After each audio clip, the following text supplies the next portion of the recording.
We spend an average of 2.5 hours a day watching television, totaling over 1,300 hours a year, pulling billions of gigabytes of data through our screens.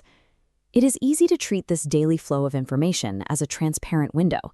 We tend to view our screens as neutral glass that simply reflects an objective world back to us. That window does not exist. Media texts, whether a primetime broadcast, a news site, or a blockbuster film, are engineered products. They are constructed by specific people for specific reasons to shape cultural perception. To stop acting as a passive receptacle for this material, we have to isolate the mechanics of that engineering. We have to apply formal methodologies to take these products apart and see exactly how they work. Acknowledging that the material on your screen is manufactured, rather than a natural occurrence, is the prerequisite to controlling your own beliefs. The cultural theorist Stuart Hall provided a formal framework to track exactly how this manufacturing works. This diagram illustrates Hall's communication model.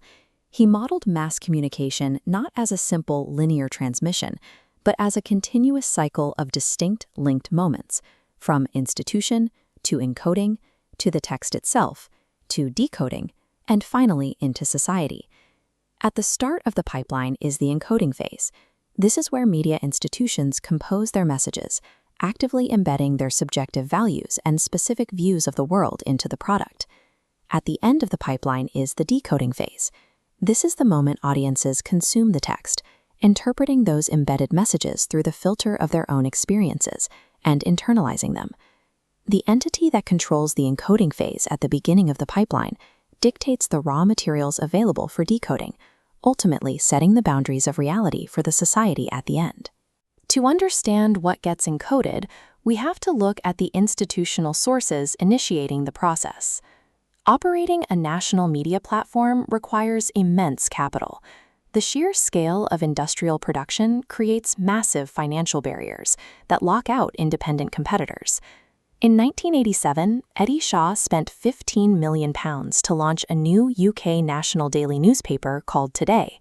Despite reaching nearing a million readers, it could not attract enough advertising capital to survive, and was quickly absorbed by the News Corporation monopoly. Vertical integration is a structure where a single conglomerate owns the intellectual property, the production studio, and the distribution network.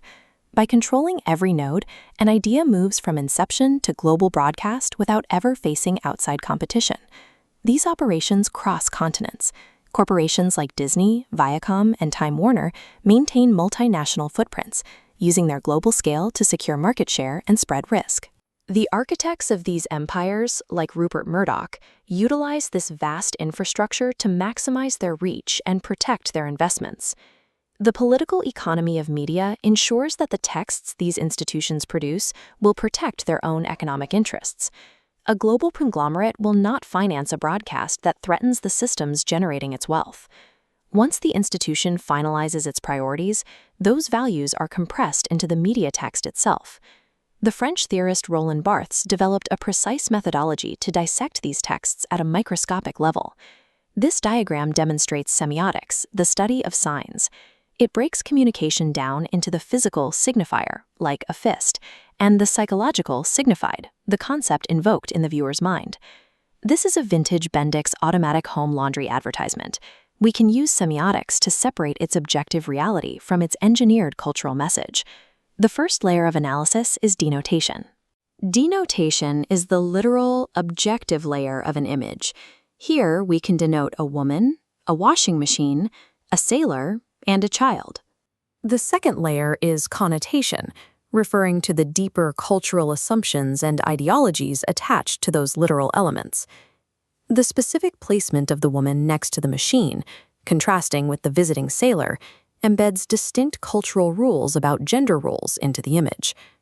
To ensure the viewer arrives at the correct connotation, producers use anchorage. Anchorage is a mechanism that pins down intended meaning to prevent polysemy. Polysemy is the capacity for a single sign to have multiple meanings. Anchorage commands the viewer's interpretation with a caption or bold logo. Every single visual choice serves a specific purpose. The lighting, framing, and composition are calculated secondary codes designed to manufacture a specific cultural meaning under the guise of casual entertainment. This engineering scales up from individual signs to the broad architecture of the formats we watch every day. Most media narratives rely on binary oppositions. These are storytelling structures that organize concepts into conflicting pairs, like good versus evil, or authority versus chaos. The daily news operates heavily on these oppositions.